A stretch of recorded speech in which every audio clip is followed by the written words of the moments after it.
पिंपरी चिंचवडचे राष्ट्रवादी काँग्रेसचे सर्वेसर्वा अजित पवार प्रभाग रचनेनंतर एका कार्यक्रमाच्या निमित्तानं शहरात आले आणि त्यांनी राजकीय डावपेच टाकायला सुरुवात केली। काँग्रेस बरोबर आघाडीचे संकेत देत शिवसेना भाजपला सत्तेपासून दूर ठेवणारच असा विश्वास त्यांनी व्यक्त केलाय। भाजप शिवसेनेसारख्या जातीवादी पक्षाचा पराभव करण्याच्या करता समविचारी पक्षांना जिथं जिथं एकत्र येऊन काम करून घेता येईल, त्यांना बरोबर घेता येईल, मताची विभागणी कमी करता येईल याबद्दलचा प्रयत्न त्या ठिकाणी झाला पाहिजे। प्रभाग रचनेवरून अजित पवारांना लक्ष करणाऱ्या भाजपचे खासदार अमर साबळेंवर त्यांनी जोरदार टीका केली।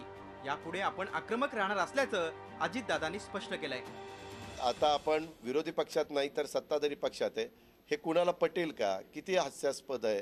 एका महत्त्वाच्या पदावर बसणाऱ्या व्यक्तीने इतका पोरकटपणाचा आरोप करणं हे मनाला पटत नाही। एकीकडे अजित पवार विरोधकांना लक्ष करत असताना काँग्रेसचे माजी शहराध्यक्ष आणि नगरसेवक भाऊसाहेब भोईर यांनी मात्र अजितदादांवर कौतुकाचा वर्षाव केला। पिंपरी चिंचवड तुमचंच होतं आणि राहणार असं सांगत त्यांनी लवकरच राष्ट्रवादीमध्ये प्रवेशाचे संकेत दिलेत। भोईर यांच्या नेतृत्वाखाली 9 ते 10 नगरसेवक राष्ट्रवादीत जाणार असल्याची चर्चा होती। अजित पवारांवर केलेल्या कौतुकाच्या वर्षावानं त्याला दुजोराच मिळाला।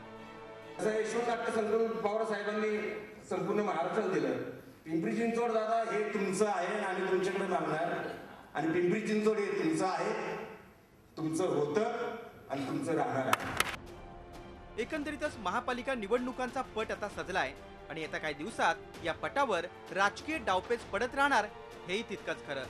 कैलासपुरी, झी मीडिया, पिंपरी चिंचवड। झी 24 तास रहा एक पाऊल पुढे।